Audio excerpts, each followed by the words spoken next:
Votes are in, and the U.S. Senate failed to avert sequester. This news comes just a day before the across-the-board budget cuts take effect. Joining us to discuss this is Mike McAuliffe, HuffPost senior congressional reporter. Mike, what can you tell us about the vote? Well, it was mostly along party lines, but there were a few defections either way. A couple of Democrats facing re-election voted for the Republican plan, which failed by even more than the Democratic plan. And some of the Democrats also facing re-election voted against their own plan, but mostly it was a party line vote. And this now puts us on a path towards a showdown over the government shutdown at the end of March. And so the Democratic bill was 9 votes short of the 60 required to proceed, and I know the Republican alternative fell, as you reported, 38 to 62. What else I noticed that I thought was interesting is Senate Minority Leader Mitch McConnell countered the Obama claim that the problems with the flexibility the GOP wants to grant him, saying that the only reason Obama's not embracing this plan, essentially, is because he wants the GOP to look bad. What do you make of that framing?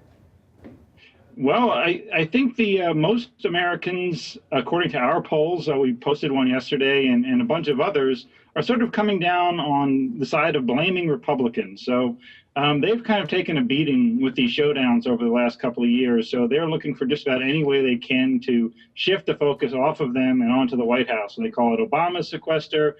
They say it's going to be all his fault. I'm not so sure that that's working, though. I mean, look at it from the White House's side. The reason they won't accept the Republican plan is it has no revenue. It's all spending cuts, and they want what they call a balanced approach, which they don't see in nothing but cuts. So we also saw that this really, at the end of the day, as far as I understand, Mike, wasn't a surprise. I mean, after the blame game and how it's kind of been dragged on, no one's surprised by this, but what can we expect now moving forward after Friday? Well, I think now is where it actually starts to get very interesting, because the sequester is a slow-moving budget cut that gets carried out across the course of the year. So there's time to mitigate things, there's time to change things, but with the government funding running out on March 27th, well, they got to start shutting stuff down if they don't come up with a solution. They have to figure out how they can agree with the Republicans in the House and the Democrats in the Senate and the White House on what the way forward is that allows them to keep things running. And if they can't do that, then it gets very interesting, and you have all the headlines about, things closing and people won't get their Social Security checks and all of that stuff. We also have a tweet from Chuck Todd that I want to get your reaction to. Chuck Todd here writing, in case you're wondering, no last-minute deal in the works. Sequester is slowest of slow-moving train wrecks. Nobody is talking or budging. A moving train wreck, oftentimes this is also referenced or referred to as a manufactured crisis. What do you think that suggests more broadly about where we're at politically here? Well, it suggests that in spite of an election that usually in a bad economy, the party in power tends to lose, right? The president switches, all of that. It didn't happen.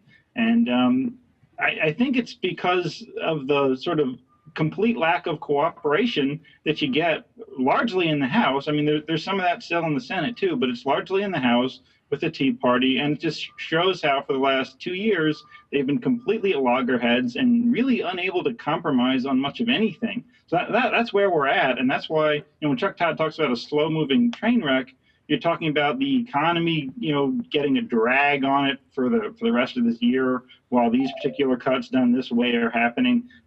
So yeah, and until there is something that prompts mostly the House Republicans, not just, there are problems on the Democratic side, but mostly the House Republicans to accept a little bit of what the White House and Democrats want to do, then I think you're going to have them at loggerheads. And maybe it's just the political pain, the reality of public backlash. Maybe that's what gets it to move. That's what happened with the fiscal cliff. Right. Many people referencing the public backlash as perhaps being the only avenue to actually get this moving. I want to actually bring in the community, the rest of the community. Perhaps they'll have some public backlash to share with us here.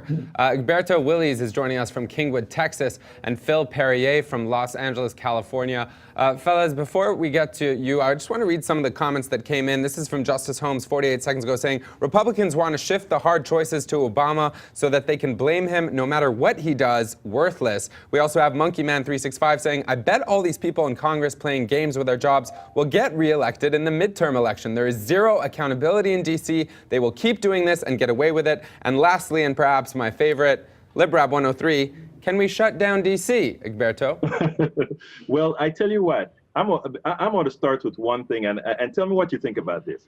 I pretty much believe that we need to stop blaming all these politicians and start blaming our media, except for places like Huffington Post, where you can go ahead and read reality-based news. I mean, you can read that, hey, the deficit has really gone down over the last 4 years. So therefore, all these things that the Republicans are looking for are really smoke and mirrors. We really need to, we also read on Huffington Post that, hey, it turns out that if we actually go through with the sequester, the budget deficit doesn't fall, it actually really goes up.